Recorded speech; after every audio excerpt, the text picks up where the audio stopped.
Okay,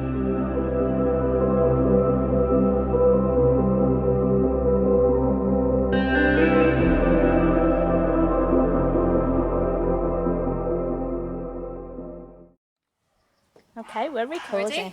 Yeah, All right. go for it. Hello. So most of you know who I am, I think.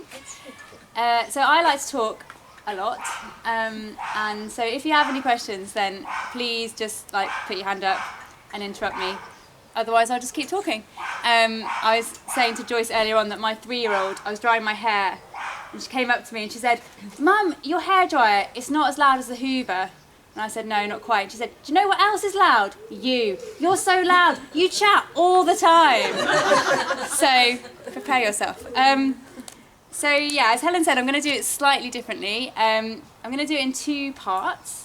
And I don't know if anyone is familiar with the story of Saul from the Bible. It's totally okay if you're not. If you want to read about it, you need to read Acts chapter 9.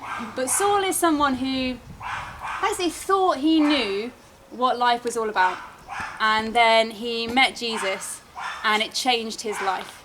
And my story is not that similar to Saul's in lots of ways. We're very different. But in this moment where Saul meets Jesus, he says to him, "Who are you, Lord?" And Jesus just responds and says, "I am Jesus." So I want to direct the first part of what I'm saying to this idea of actually God, who are you? And who am I in you? So that's part 1. It's going to be a little bit about that. And then part 2, as soon as Jesus has revealed who he is to Saul, basically the very next thing he says to him is, "Now get up and go." So the second half of what I'm going to say is about that idea of actually, if we know who we are in God and we know who Jesus is, what does the rest of life look like? So when Jesus says to Saul, "Get up and go," what does that mean for us? So what does it mean as someone living in 21st century Norris Green to be told by Jesus, "Get up and go"? All right, does that sound okay? Good.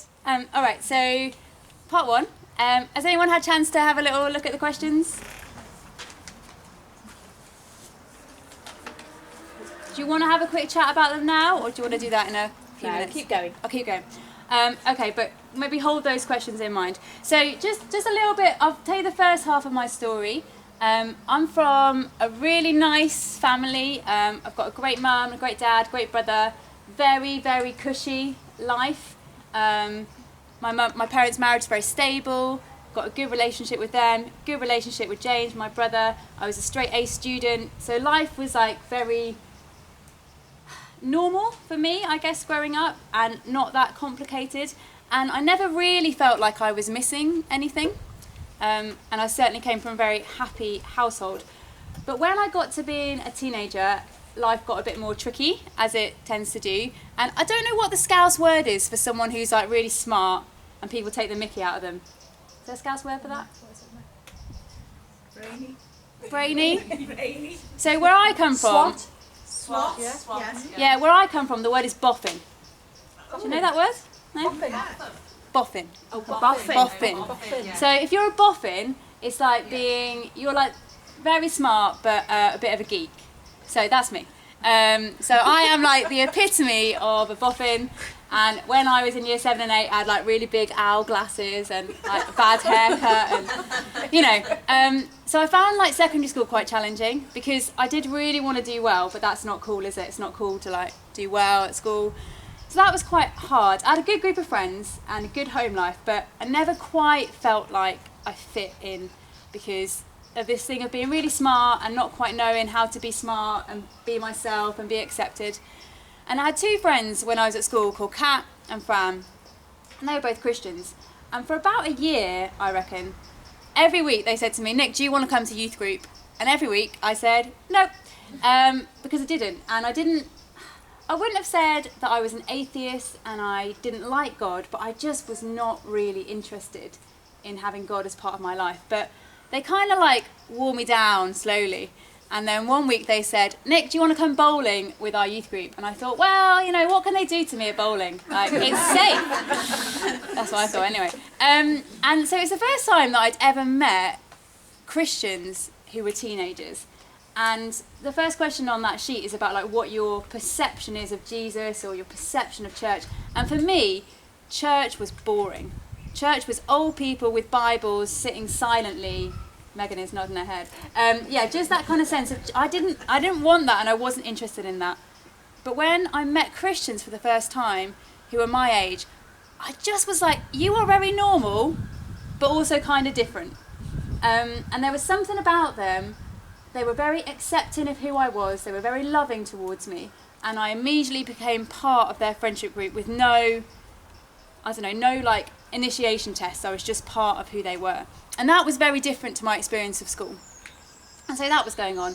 And gradually I sort of like got a bit closer towards church, but I was still like, I quite like you people, but I don't really want to be one of those people over there that does that thing.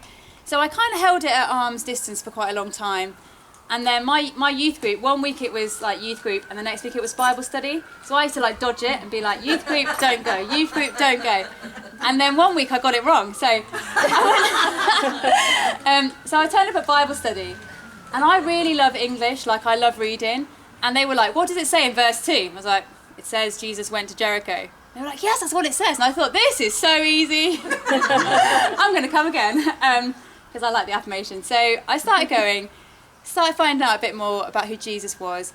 Slowly started going to church. But I remember very much being like, I like you people a lot, but I'm not in the in group. I'm like on the edge a little bit. And I remember standing at the back of church, don't know if anyone's had this experience, but standing at the back of a room full of people who are worshipping God and being like, I don't think you're crazy, but I don't know what you're doing.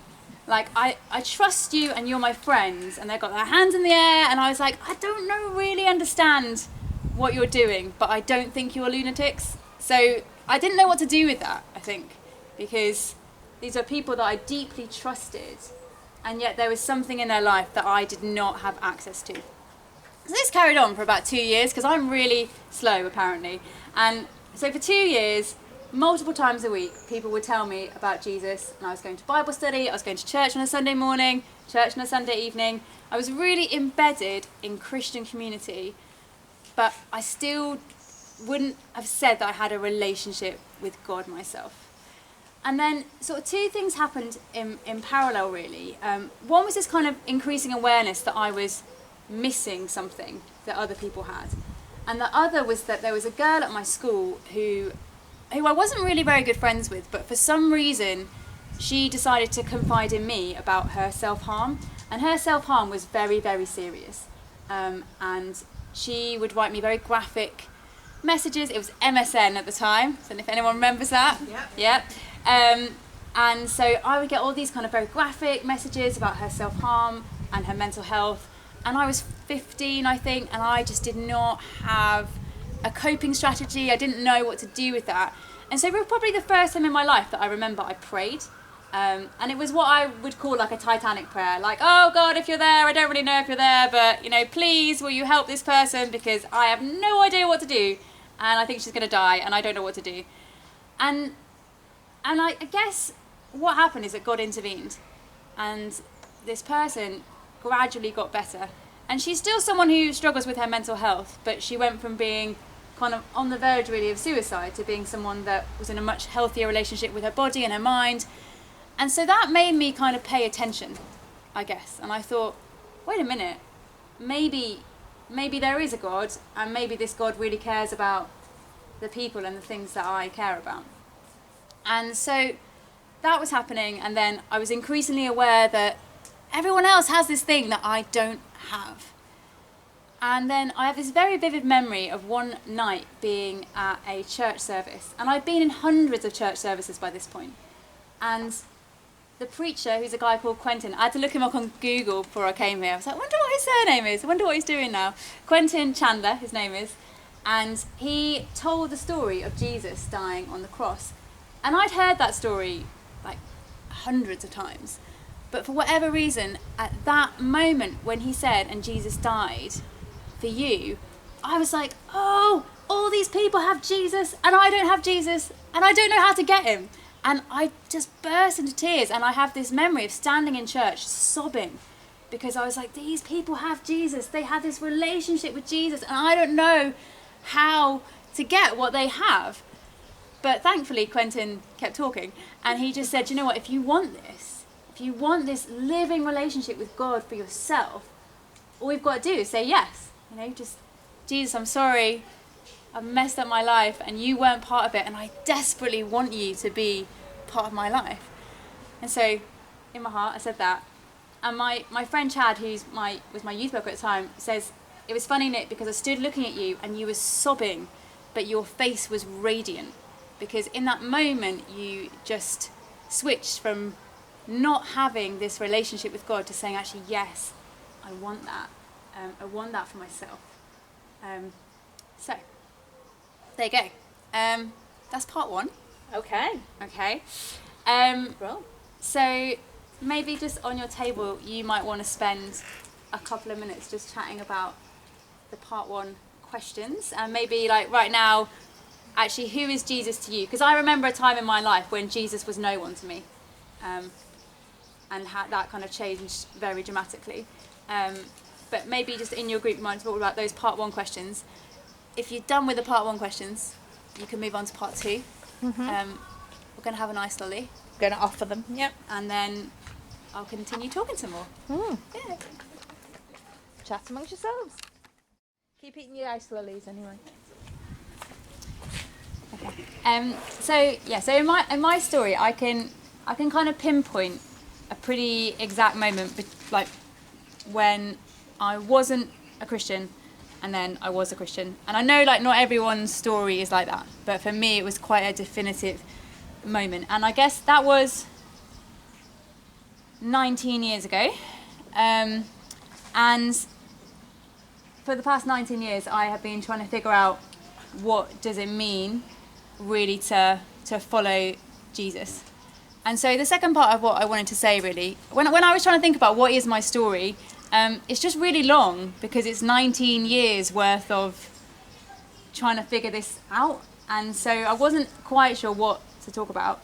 But I was reminded of the story of Saul because what I love about it is the first bit of the story is about Saul understanding who he is, that he is loved by God, and that God has a name, and his name is Jesus. That is Saul coming to this revelation that is the person who has been pursuing me and chasing me all of my life. That's who it is.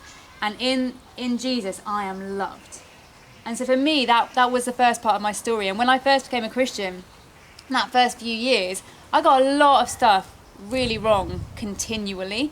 But it was this growing awareness of the fact that, you know what, I'm just loved. That God just loves me for being exactly who I am. And I didn't find that anywhere else. I've never found that anywhere else. That kind of radical sense of I am loved and accepted exactly as I am. So that happened. But what I love about the story of Saul is that it doesn't stop there. And I think sometimes we have this kind of concept of church or Christianity where it's like, oh yeah, well, they're just like doing their thing and God loves them and that's fine. But I think in the story of Saul, what happens is as soon as he understands who he is, and Jesus says to him, you know, I'm Jesus, that's who I am. And he says, Saul, actually, get up and go, because I've got a job for you. And so for me, like, the past 19 years has been this kind of, like, not always easy, but this kind of thrill of, like, actually, you know what, God has a plan for me, like, God has a purpose for my life, and he's got stuff that he wants me to do.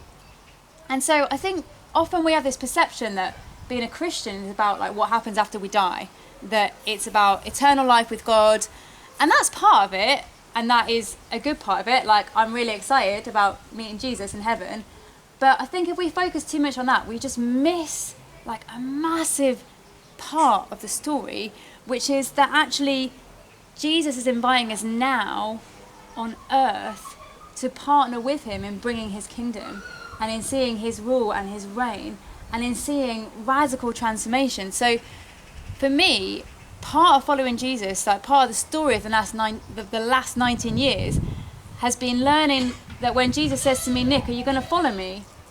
It's been learning to say, yeah, okay. And I remember I was working with a young person a few years ago and I was chatting to her and I really felt like God said to me that this young person thinks that I'm boring. Tell her I'm not. And I was chatting to this girl and I said, who told you that Jesus was boring? Because honestly, Jesus is the most inspiring, challenging, radical person that you'll ever meet. And actually, if you allow him access to your life, then your life is going to be wild. And it's not necessarily going to be easy, but it is going to be an adventure. And so I just wanted to share with you a couple of moments where I really clearly felt Jesus' invitation to say, Nick, follow me, and kind of what happens when you say yes to that. So one of the first times I remember this happening was when I was at uni and I used to go running, and I remember jogging through the park, and there was a big homeless community in the park that I ran through, and I was so aware of it, but I had no idea like what to do. Like I just had this kind of increasing sense of like, oh, there's this whole group of people that are struggling with life, and my life's fine, and I don't know what to do about that. And I got chatting to a couple of my friends, one of whom is Hamish, who I'm now married to, but this is way before we actually got together. And Hamish is very practical, and I'm not. And Hamish was like, well, we should just go and have breakfast with them. I was like, that is a terrible idea. Let's not do that. Don't want to do that at all. So I was like, no, bad idea. But I kept running, and I'd run this route, and I just really felt like God was saying, Nick, like, come on, like, will you follow me? And so I was like, oh, okay, Hamish, I feel like God's saying that maybe, we should go and have breakfast with them.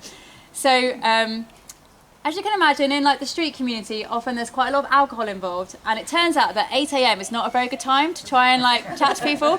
But we didn't really know this. So one Sunday morning before church, Hamish and I and a few of our other friends like turn up with like coffee and like bacon sandwiches. We're like, good morning. They're like, oh, it's the Christians. They've come for us. And actually they were just snoring really. But anyway, we just became really good friends with this street community, and particularly sort of 5 or 6 of these men and women. And it was just really beautiful. And it was really hard, and it was really heartbreaking. But I just learned so much from them, and it became such a privilege to like be part of their lives and part of their story. And actually, I've shared this with a few people, but we were in London last weekend, and we met by some divine miracle one of these guys that used to be homeless, who we met 15 years ago, and we met him in London in the midst of 5 million people, and I was like, that's Luigi. And I feel like that that Luigi's story kind of touched ours like 15 years ago, and it was because of that invitation where Jesus said, actually, Nick, will you follow me?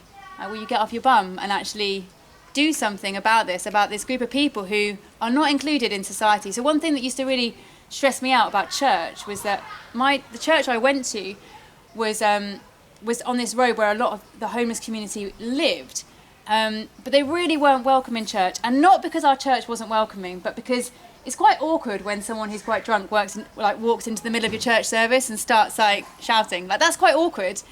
And so there wasn't a place for them within our church community. But I felt that Jesus' invitation to say, Nick, like, these people are deeply loved by me, and I am inviting you to take my kingdom out there, because they're never going to come in here.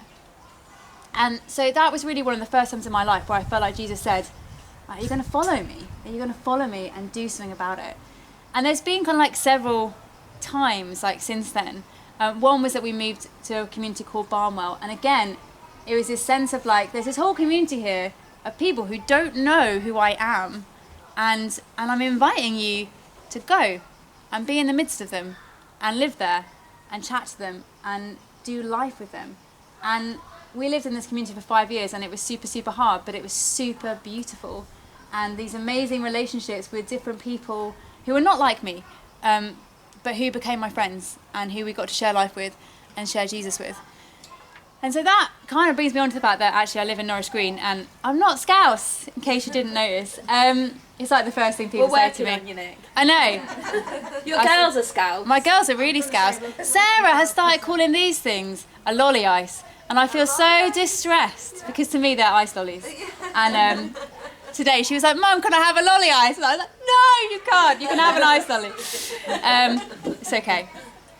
I'll take it. But again, like the invitation to move to Norris Green, like we live 200 miles away from here, and I felt again like Jesus was just saying, actually, I'm inviting you to do this thing. Like, do you want to come? And we could have said no, and I don't think that Jesus would have been mad, but I think it was an invitation. And in my experience, like living here has been amazing. We've got friendships, and there's people that we know and love, and we're able to do life with. And I think that part of learning to follow is trusting that when Jesus says, are you going to come here with me?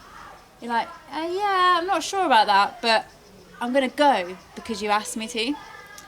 And I think I was praying before I came, and I was thinking actually particularly about young people. And it's great that you guys are here this evening, because I think you've got it quite tough. And I think the culture around you, and it's true for adults as well, definitely, but it's particularly true for young people, that the culture around you tells you that who you are is defined by what you consume. So that who you are is defined by, and it's definitely true for adults as well, but by what you own, by how hard you work, by what you look like, whether you've had stuff done to your face, whether you can do your hair. And I think we're living in a point in culture where there's so much pressure from the outside that it's just saying, this is who you are, this is who you are, this is who you are, conform, be moulded, be like this. And actually your job in life is just to fit in and to consume, to get more wealth, more possessions, work really hard, and then die. And that is like the most depressing narrative I've ever heard. But I do think that that is this point where culture is kind of squeezing us into that. And I feel like that as an adult, this sense of you're defined by what you own, and you're defined by what you do.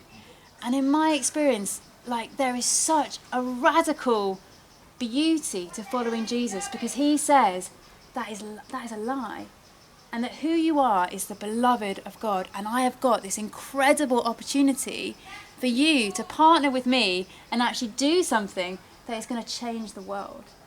And so for me, like, not saying it's easy, but 19 years of following Jesus means that I get to tell myself every day that I'm not defined by those things, that I'm defined by being loved by God, by that's my identity. But that also that I've got stuff to do, that Jesus says that he's a king, and that he has a kingdom. And we pray this in the Lord's Prayer. We say, actually, Jesus, we pray that your kingdom will come. And part of praying that is saying, God, I'm available. Would you use me to build your kingdom? And there is just no greater joy than being somebody who gets to spend their life building God's kingdom, because it means that actually when you encounter someone who's lonely, you get to tell them that they've got a friend. When you meet someone who doesn't have a dad, you get to say to them, do you know what, you're loved by your Heavenly Father. When you meet someone that's struggling because they don't think they look right, you get to say, you know what, God made you, and he made you perfectly. And that is an absolute joy, because you get to be someone in this world that, I mean, I read the news and I just feel like crying or shouting a lot, because it feels like the world is going in a direction where we are just being told like who we are. And I think part of following Jesus is just accepting that invitation to actually be different and to be distinctive and to be someone in this culture who's not going to be defined by what culture says, but who's going to say, no, do you know what, I'm defined by who God says I am, and God says that I'm loved, and I'm going to take that and I'm going to go to places and I'm going to share that. So that was long, but I just wanted to finish by reading you something. I've never read this in public before, so I'm quite nervous about it, which sounds funny because I obviously very much like talking, but so this is like a poem / a spoken word, if I was trying to sound cool, that I wrote a few years ago, and I just felt like it was right to share it. So it's called Song for the Dreamers. So I'll read it to you. This is a song for the dreamers, the believers, the schemers, the visionaries, the refusers to settle for the status quo, the ones who hope against hope when hope is weak, that change is possible, that transformation is grabbable by shaking fingertips. This is a song for the dreamers, the jaded, the cynical, the sideswiped, the bruised and the battered by the world and their emotions, and yet they sing on, hold on, cling on, with the tenacity of terriers and foreheads like flint that will not be dented by disappointment.